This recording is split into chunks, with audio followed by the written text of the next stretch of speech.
Hi everyone, welcome back to the lectures of business studies. Sir, हमने last class में business और business risk को समझा कि किस तरीके के रिस्क होते हैं, क्या उनके नेचर होते हैं और क्या उनके कॉजेज होते हैं। ठीक है, एंड बिजनेस की वजह से, बिजनेस रिस्क की वजह से ही there is a chance to earn profit, क्योंकि आप रिस्क बेयर करते हो इसलिए आप मुनाफा कमाते हो। ठीक है, अब जब हमने नेचर ऑफ बिजनेस समझ लिया कि कितने तरीके के बिजनेसेस होते हैं और कौन सी एक्टिविटीज होती हैं जो बिजनेस एक्टिविटी कहलाती हैं, अब हमको समझना है कैटेगरीज या क्लासिफिकेशन ऑफ बिजनेस एक्टिविटीज। यानी कि जो मार्केट में बिजनेस ऑर्गेनाइजेशंस है, बहुत सारी बिजनेस ऑर्गेनाइजेशन है, कुछ मैन्युफैक्चरिंग है, कुछ ट्रेडिंग है, कुछ सर्विस है, तो इनको हम कितनी कैटेगरीज में बांट सकते हैं अपनी इकोनॉमी में, हमने उसको डिस्कस करना है। ठीक है, तो हेडिंग लिखेंगे क्लासिफिकेशन ऑफ बिजनेस एक्टिविटीज।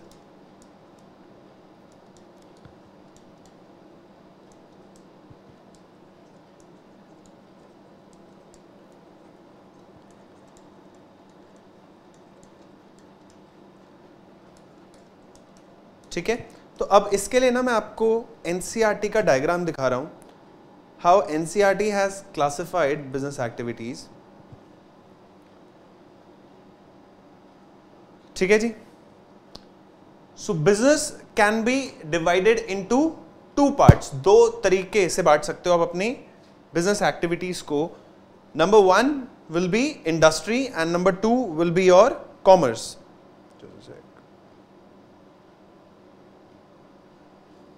ठीक है, सब इंडस्ट्री वो एक्टिविटीज हैं जहां पर आप प्रोडक्शन या तो माल बनाते हैं या माल को बेचते हैं। कॉमर्स वो सारी चीजें हैं जो उसको हेल्प करती हैं बेचने में। ठीक है, कॉमर्स सिर्फ और सिर्फ is an aid to the industry. आप समझो इस बात को, इंडस्ट्री अपने आप में क्या है, माल बनाती है, माल बेचने का काम करती है। सबसे पहले तो नेचुरल रिसोर्सेज को एक्सट्रैक्ट करना, उन रिसोर्सेज से फाइनल गुड्स को बनाना, अब वो कस्टमर तक पहुंचाने का काम करता है कॉमर्स। ठीक है, अब इंडस्ट्री में फर्दर तीन तरीके की इंडस्ट्रीज हैं, primary, secondary and tertiary. Primary का मतलब हो गया वो इंडस्ट्रीज जो नेचुरल रिसोर्सेज में डील करती हैं। ठीक है, नेचुरल रिसोर्सेज मतलब सीधा अर्थ से, आप या तो अर्थ से या वाटर से या सॉइल से, ठीक है, या जेनेटिक से। ठीक है, इन तीन या चार चीजों से आपका रॉ मटेरियल जनरेट होता है। फॉर एग्जांपल अगर आप बात करें टिम्बर इंडस्ट्री कहां से अपना रॉ मटेरियल लेके आती है, सब वो सारा का सारा पेड़ से लेके आती है। ठीक है, तो फार्मिंग की अगर हम बात करें, पोल्ट्री फार्म की अगर हम बात करें, तो ये सारी की सारी क्या है, प्राइमरी इंडस्ट्री है। इनको रॉ मटेरियल नेचर से मिलता है। ठीक है, फिर आती है आपकी सेकेंडरी इंडस्ट्री। सेकेंडरी इंडस्ट्री मतलब वो इंडस्ट्री जो प्राइमरी इंडस्ट्री से अपना रॉ मटेरियल खरीदती है। ठीक है, जैसे कि अगर मैं बात करूं मैन्युफैक्चरिंग कंसर्न्स जितनी भी हैं, आप कुछ भी बनाते हो, आप पेन बनाते हो तो आप प्लास्टिक खरीदोगे मार्केट से। ठीक है जी, आप कपड़े बनाते हो तो आप कपड़े का थान खरीदोगे। ठीक है, या फिर आप रॉ भी बनाओगे तो आप कॉटन खरीदोगे। ठीक है, तो ये सारी चीजें हैं। So manufacturing and construction are the two parts of secondary industry.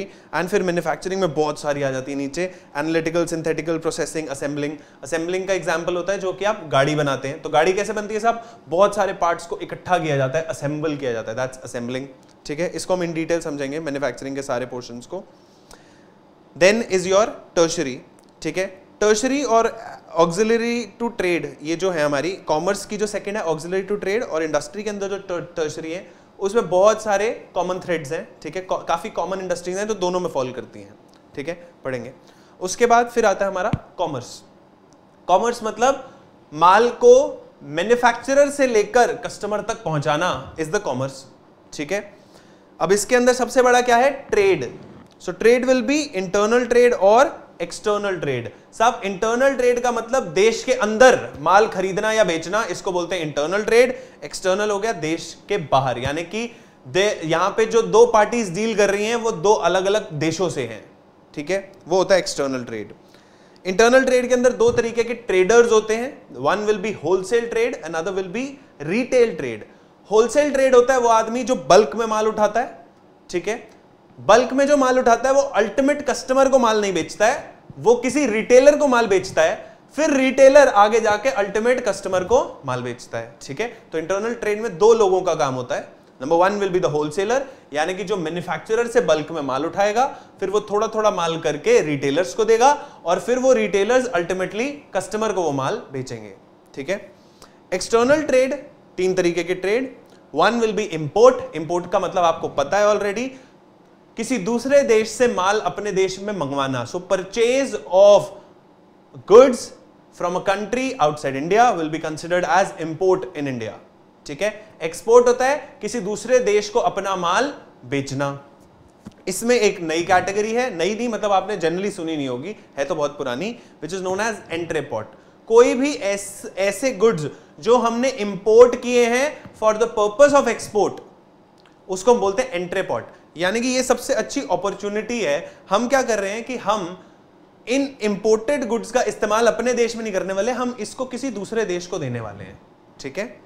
उसके बाद अगली कहानी है जी auxiliary to trade. Auxiliary to trade मतलब वो सारी चीजें, वो सारी सर्विसेज जो हेल्प करती हैं ट्रेड को। ठीक है। These are an aid on to trade, यानी कि ये जो दो लोग हैं, होलसेलर रिटेलर, इंटरनल और एक्सटर्नल ट्रेड को हेल्प जो करती हैं, उनको बोलते हैं ऑक्सिलरी टू ट्रेड। ठीक है। तो वो हो गया ट्रांसपोर्टेशन। ट्रांसपोर्टेशन मतलब आपके जो ट्रक कंपनीज हो गई जो माल एक जगह से दूसरी जगह पहुंचाती हैं। वेयर हाउसिंग हो गई, साहब आज मैंने शिप से माल मंगवाया, मेरे ट्रक्स जो हैं वो वहां पर 3 दिन में पहुंचेंगे, तो क्योंकि वो लोग वहां पे 3 दिन में पहुंचेंगे तब तक मेरा माल हो सकता है खराब हो जाए, तो उसके लिए मैंने वहां पे एक वेयर हाउस के अंदर अपना माल रखवा दिया, दैट्स वेयर हाउसिंग सर्विसेज। ठीक है। एक कंटेनर में रखवा दिया या एक जगह पर, स्पेसिफाइड जगह जहां पे शेड बना हुआ है, सब कुछ है, तो वो उसको हम वेयर हाउस बोलते हैं। मैंने वेयर हाउस में अपना माल रखवा दिया। Next will be insurance. साहब मैंने ट्रांसपोर्टेशन के दौरान नुकसान हो सकता है, मैंने एक शिप के थ्रू माल भेजा तो शिप डूब सकता है। ठीक है। तो मेरा पूरा का पूरा कंसाइनमेंट बर्बाद हो सकता है, इसके लिए मैं इंश्योरेंस करवा लेता हूं। So this is an insurance industry. Banking finance, आपको पता ही है कि banking finance is the spine of any business, because आपको पैसे की जरूरत हर पॉइंट पे है। माल, रॉ मटेरियल खरीदना है तब भी चाहिए, ट्रांसपोर्टेशन के लिए माल भेजना है तब भी चाहिए, तो हर सिचुएशन पे पैसे की जरूरत पड़ती है। तो there will be a banking industry जो आपको उस हर स्टेप पे सपोर्ट करती है। ठीक है। And the last will be advertising. Advertising मतलब अपने प्रोडक्ट की इंफॉर्मेशन कस्टमर तक पहुंचाना, सो दैट कस्टमर को पता हो कि हाँ जी ये बंदा है जो इस तरीके का माल बनाता है, so that they can get in touch with you, और फिर वो आपसे वो माल खरीद पाए। ठीक है जी। तो ये एक स्ट्रक्चर है हमारी बिजनेस एक्टिविटीज का, ये क्लासिफिकेशन है जो आपको अपने ध्यान में रखना है अब पढ़ते वक्त, क्योंकि हम इसके हर एक लेग को इन डिटेल समझेंगे। ठीक है। हेडिंग लिख लिया आपने, क्लासिफिकेशन ऑफ बिजनेस एक्टिविटीज। ये डायग्राम पेज नंबर रेफर कर लेना। I am not sure page same होगा या नहीं, मैं एक बार एनसीईआरटी का पेज देख देता हूं।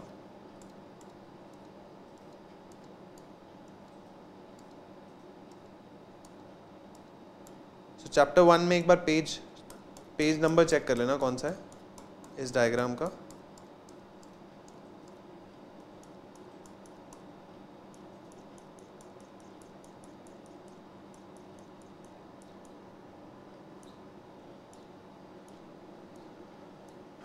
Just a sec please.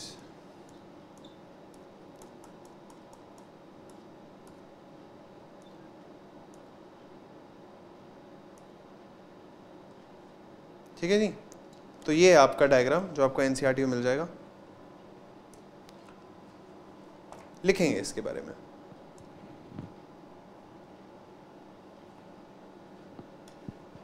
तो मैं यहां पे लिख रहा हूं diagram.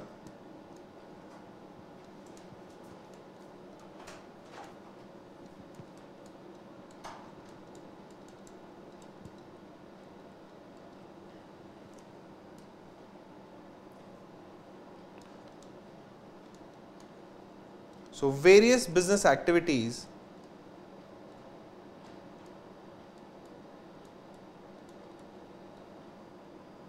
may be classified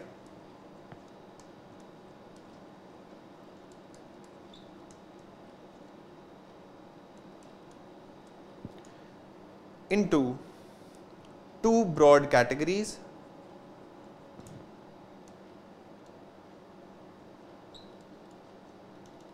May be classified into two broad categories. कौन सी है जी वो दो broad categories? One is industry, another is commerce. So number 1, industry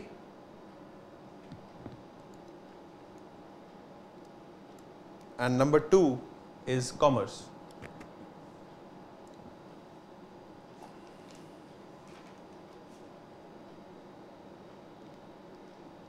लिखेंगे इसके बारे में. Industry is concerned with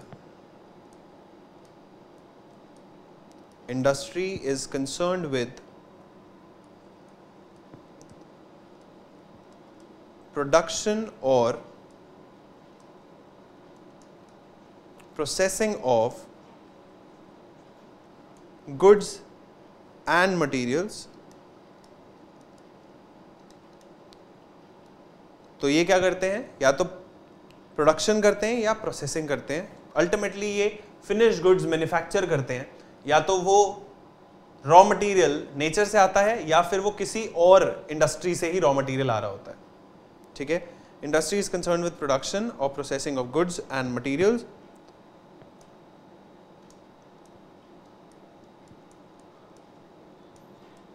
Commerce includes all those activities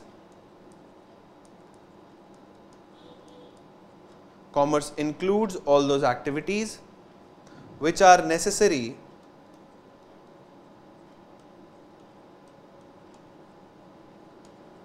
for facilitating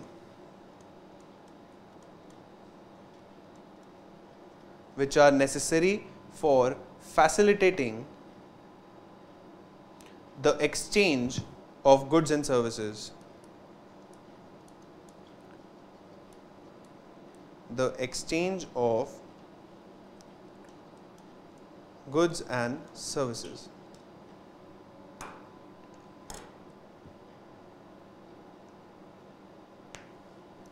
ठीक है जी.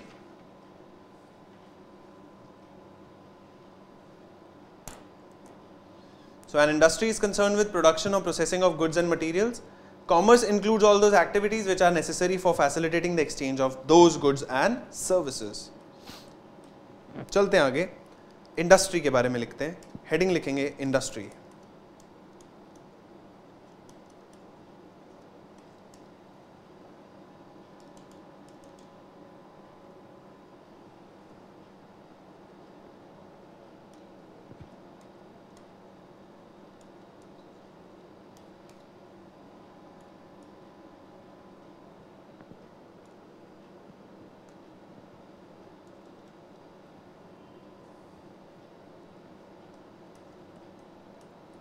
Industry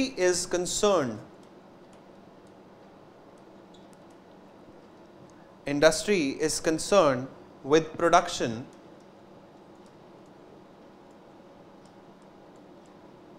or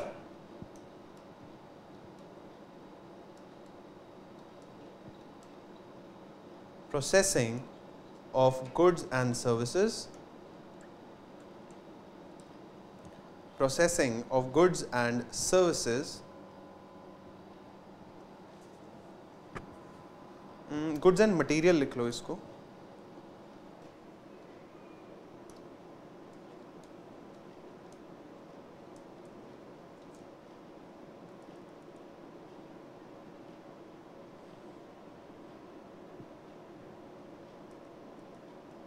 सॉरी, ये भी मटेरियल ही है. चलो, anyway. B. Thus, industry refers to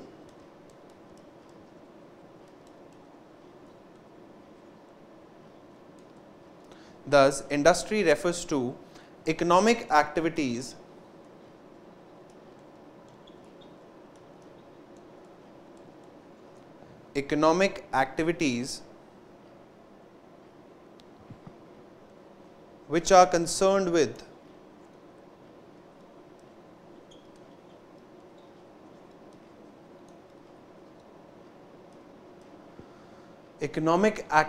which are concerned with conversion of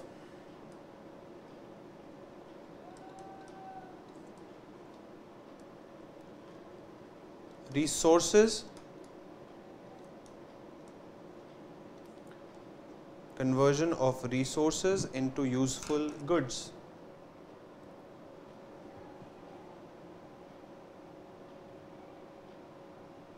ठीक है,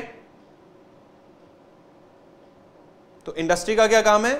प्रोडक्शन करना या प्रोसेसिंग करना और फिनिश्ड गुड्स को मैन्युफैक्चर करना. ठीक है जी.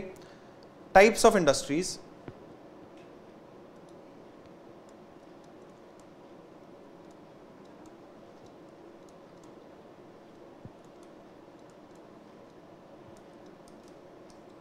Types of industries.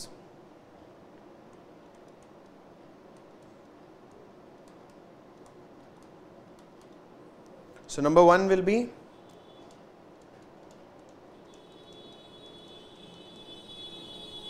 primary industries.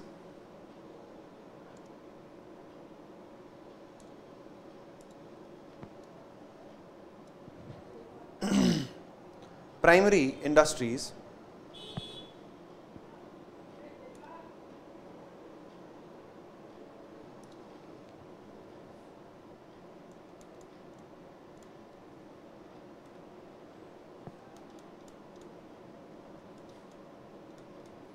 these industries are connected with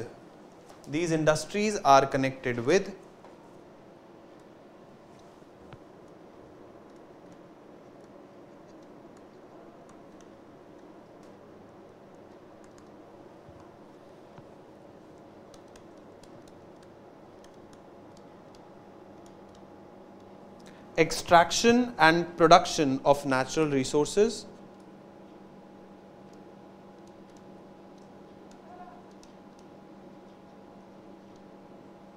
extraction and production of natural resources and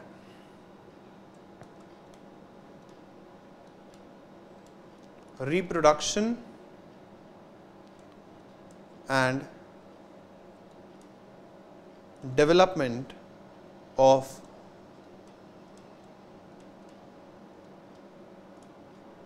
living organisms,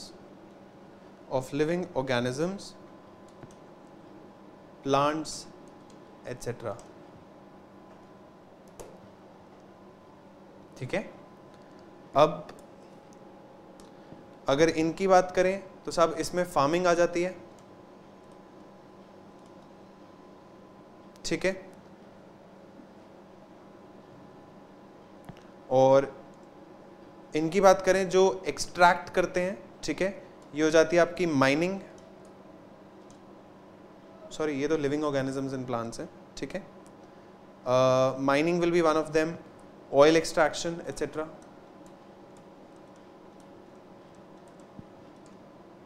ठीक है,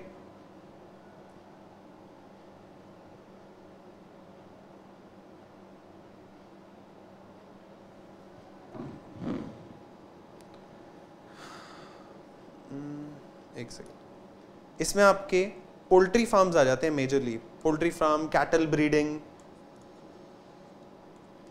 ठीक है, लिखते हैं इसके बारे में.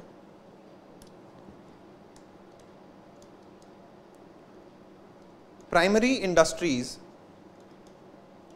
Industries may be of the following types. साहब ये भी ना फर्दर डिवाइड हो सकती है. May be of the following types. Number one, extractive industries.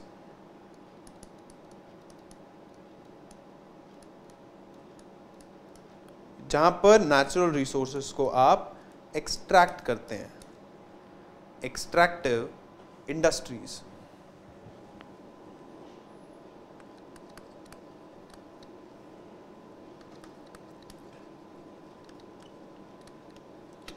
These industries extract or draw out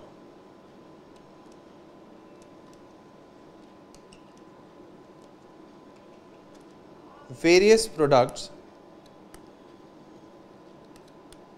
from natural resources. These industries extract or draw out various products from natural resources. और वो natural resources क्या होंगे? Earth, soil, water, etc. ठीक है जी? These will be earth, soil, water and etc. whatever it can be. इसके examples लिख लें.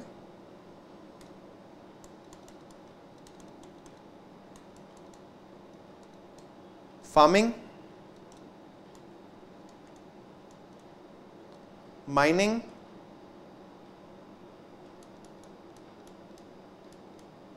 fishing, hunting, lumbering, oil extraction और बहुत कुछ.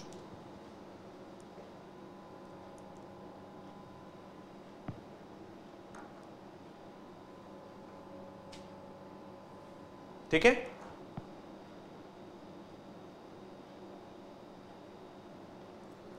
नेक्स्ट आफ्टर एक्सट्रैक्शन या extractive industry, next will be your genetic industries.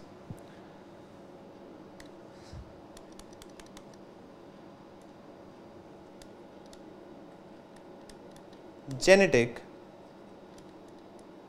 Industries.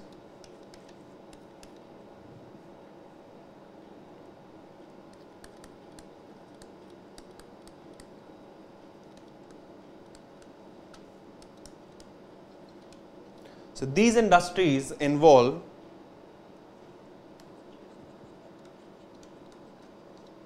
breeding or reproduction of plants and animals.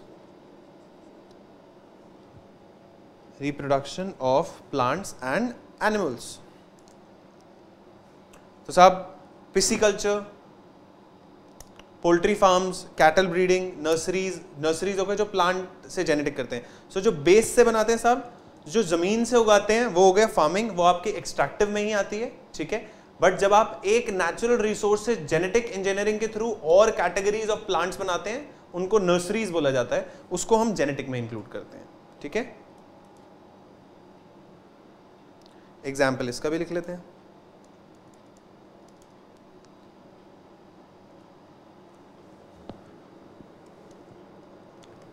Cattle breeding farms, सब गाय भैंसे चराना. ठीक है जी? पिसिकल्चर, मछलियों की ब्रीडिंग होती है.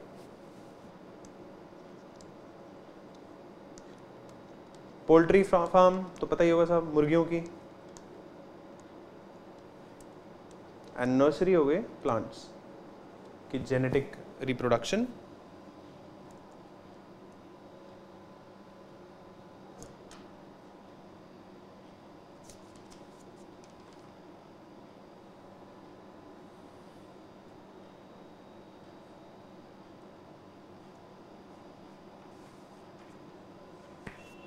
ठीक है? चलें आगे. अब हमने कौन कौन सी इंडस्ट्रीज पढ़ ली साहब? हमने इंडस्ट्री शुरू की थी, इसमें से प्राइमरी में से एक्सट्रैक्टिव और जेनेटिक हमने पढ़ ली. अगली कौन सी हमने शुरू करनी है? Secondary industry. ठीक है? हेडिंग लिखेंगे secondary industries.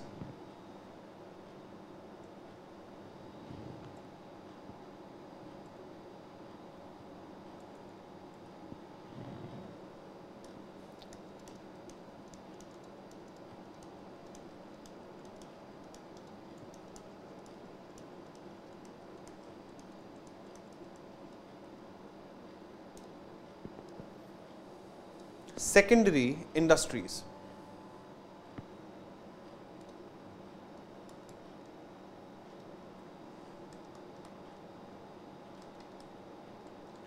These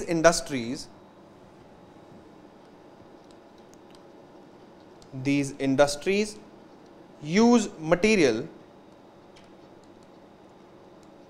these industries use material extracted at the primary stage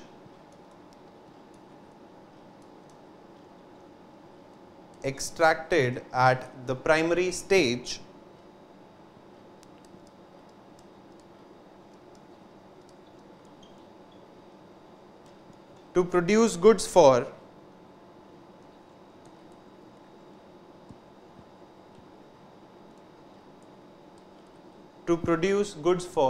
final consumption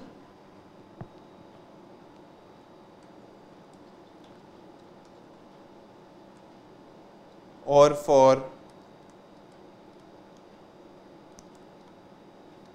further processing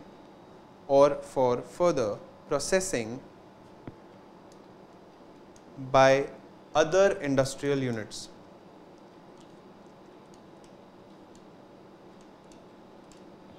और for further processing by other industrial units. सब अब समझो, सेकेंडरी इंडस्ट्रीज क्या करती हैं? They use material extracted at the primary stage. तो जो भी रॉ मटेरियल एक्सट्रैक्ट हुआ, ठीक है जी, वो कुछ भी हो सकता है, प्लास्टिक हो सकता है, प्लांट्स हो सकते हैं, मिनरल्स हो सकते हैं, ठीक है, या फिर आपने कैटल ब्रीडिंग के थ्रू जो भी दूध वगैरह आपने निकाला, वो डेयरी प्रोडक्ट्स की आपकी इंडस्ट्री हो सकती है, कुछ भी हो सकता है, ठीक है। तो हमारा रॉ मटेरियल क्या है? रॉ मटेरियल वो है जो प्राइमरी इंडस्ट्री का आउटपुट है, वो सेकेंडरी इंडस्ट्री का इनपुट है, रॉ मटेरियल है, ठीक है जी। So these industries use material extracted at the primary stage to produce goods for final consumption और for further processing by other industrial units. तो सेकेंडरी में दो तरीके की यूनिट्स आती हैं, एक तो जो अल्टीमेटली फिनिश्ड गुड्स बनाकर कस्टमर को बेचती हैं, एक वो है जो किसी दूसरी इंडस्ट्री के लिए रॉ मटेरियल बनाती हैं। फॉर एग्जाम्पल अगर कॉटन की बात करूं तो साहब कॉटन एक्सट्रैक्ट करना इज अ प्राइमरी इंडस्ट्री। अब उससे कपड़े का थान बनाना सेकेंडरी है, थान से पैंट शर्ट बनाना भी सेकेंडरी है। तो एक कंपनी कॉटन से कपड़े का थान बनाती है, वो प्राइमरी है या सेकेंडरी है? साहब वो सेकेंडरी है, क्योंकि cotton raw material primary industry का आउटपुट है, ठीक है। अब कपड़े के थान से मैं पैंट शर्ट बनाता हूं, वो भी सेकेंडरी इंडस्ट्री है, ठीक है। तो यहां पे हमने दो चीजें पढ़ी, सेकेंडरी इंडस्ट्री में दो चीजें आती हैं, क्या? Industry who produce goods either for final consumption और फॉर फर्दर प्रोसेसिंग। तो या तो वो डायरेक्टली कस्टमर को बेची जा सकती है, या फिर वो कोई किसी और इंडस्ट्री में as a raw material use हो जाएगी। दोनों की दोनों इंडस्ट्री सेकेंडरी है, ठीक है। चलें आगे। Secondary industries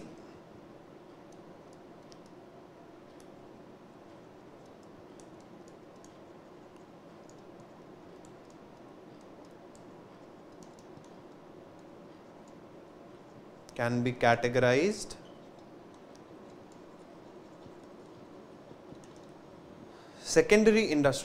be categorized as follows.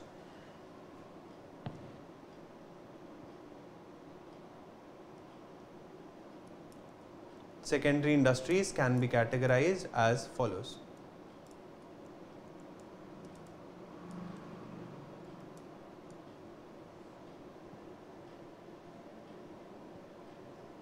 Number one, manufacturing industries.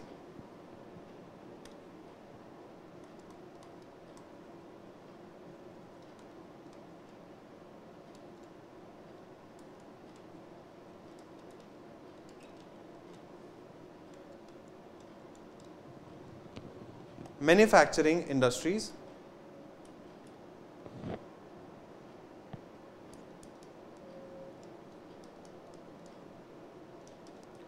these industries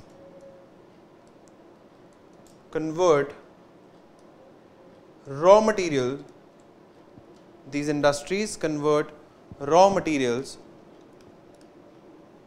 or semi-finished products,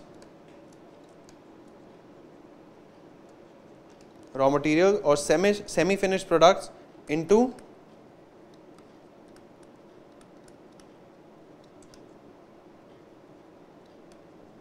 finished products. These industries convert raw material into semi-finished products, raw material or semi-finished products into finished products. इसकी further categorisation है, number 1 analytical industry, analytical industry,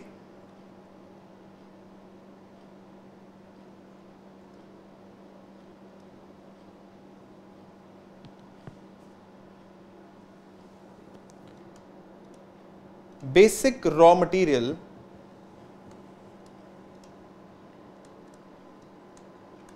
is separated into number of products. Basic raw material is separated into number of products.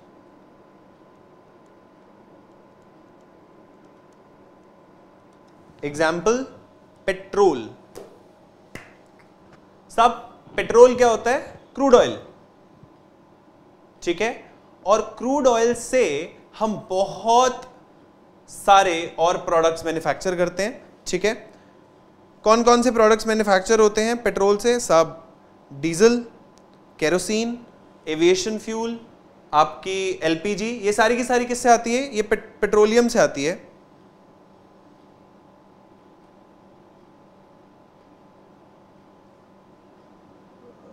Just a sec.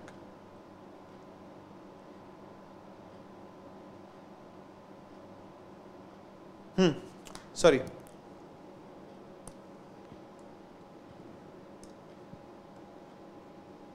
Petroleum, ठीक है। सो petroleum क्या होता है? हमारा crude oil, कच्चा तेल होता है, इसको हम क्रूड ऑयल बोलते हैं। अब इससे बहुत सारे आउटपुट निकलते हैं। क्या क्या? पेट्रोल निकलता है, केरोसिन निकलता है, डीजल निकलता है, एलपीजी निकलते हैं। उसके बाद लास्ट में जो इसका रेजिड्यू हो जाता है साहब, हम पेट्रोलियम जेली यूज करते हैं जिसको हम वैसलीन बोलते हैं, दैट्स पेट्रोलियम जेली, ठीक है। तो बहुत सारे प्रोडक्ट्स निकलते हैं एक ही रॉ मटेरियल से। इसको अगर मैं डेयरी प्रोडक्ट्स की बात करूं वो भी ऐसे ही है सर साहब, सारे के सारे डेयरी प्रोडक्ट्स का इनपुट एक ही है। क्या है? दूध, मिल्क, ठीक है। मिल्क से ही साहब आपके फुल क्रीम दूध, सिंगल टोन्ड, डबल टोन्ड, उसके बाद पनीर, दही, छाछ, ठीक है जी, लस्सी, आइसक्रीम्स, बहुत सारी चीजें बनती हैं, मिठाइयां बनती हैं, खोया बनता है, ठीक है। रॉ मटेरियल एक ही है, ठीक है। उसके अंदर आप चेंजेस करते चले जाते हैं और चीजें मिलाते चले जाते हैं, तो एक ही रॉ मटेरियल से बहुत सारे प्रोडक्ट्स बन जाते हैं, ठीक है। एनालिटिकल इंडस्ट्री के बाद next is synthetical industry.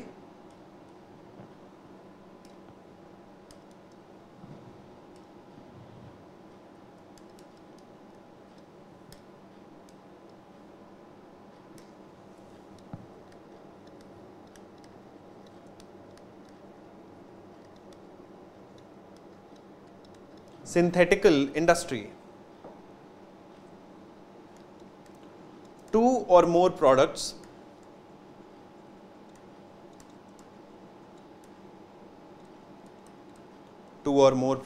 are combined to manufacture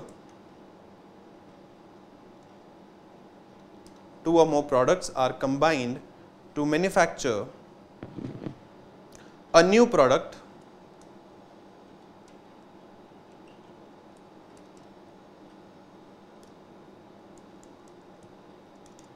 Example, cement,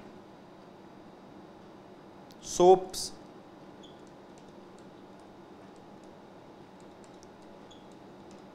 paints, etc. ठीक है। Next is processing industry.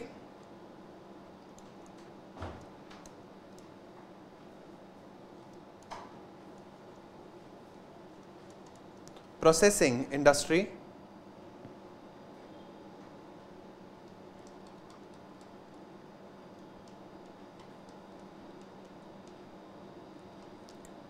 it involves successive stages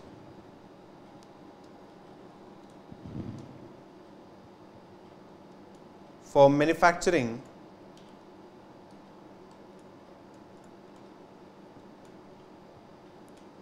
finish product, सब ये ना रिफाइन होती चली जाती है, बहुत सारी स्टेजेस में फिनिश गुड्स तैयार होते हैं, ठीक है।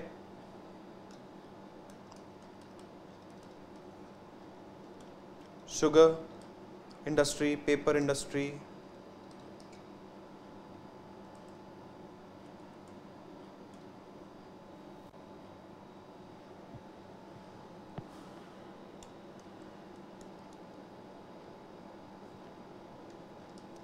and the last is assembling industry.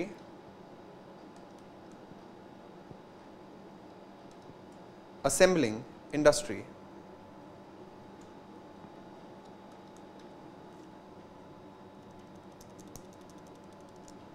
ठीक है जी, असेंबली तो बहुत आसान है। Various parts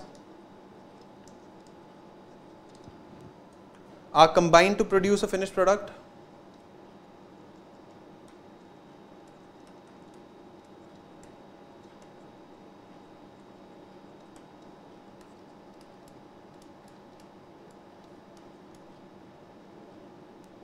Various parts are combined to produce a finished product.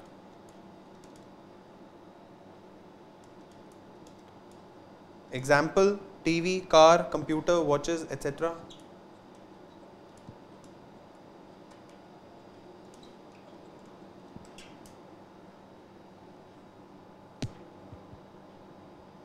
ठीक है,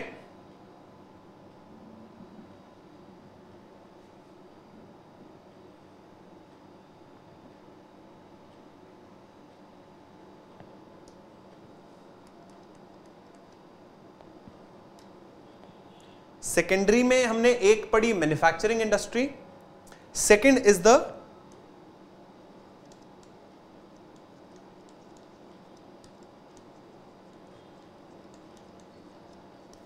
कंस्ट्रक्शन इंडस्ट्रीज। कंस्ट्रक्शन इंडस्ट्रीज साहब, ये इंडस्ट्री क्या करती हैं?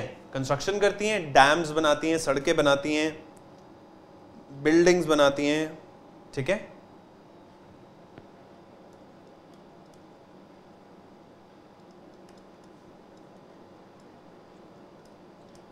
Industries engaged in construction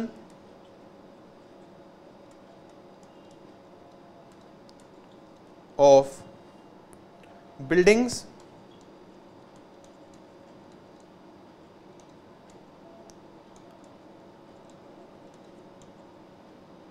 bridges, dams, roads, canals, etc.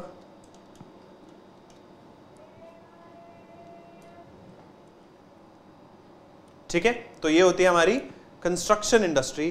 तो साहब कौन कौन से पार्ट हमारे हो गए? हमारे सेकेंडरी हो गया, इसमें हमने मैन्युफैक्चरिंग कर लिया, जिसमें analytical, synthetical, processing and assembling पढ़ लिया, और हमने कंस्ट्रक्शन पढ़ लिया। Rest of the portion will conclude in the next class, ठीक है, जिसमें हमको टर्शरी इंडस्ट्री समझना है और कॉमर्स समझना है। Please do revise this lecture, this is very important for the forthcoming chapters, ठीक है। I will see you in the next class, till then thank you so much, bye bye.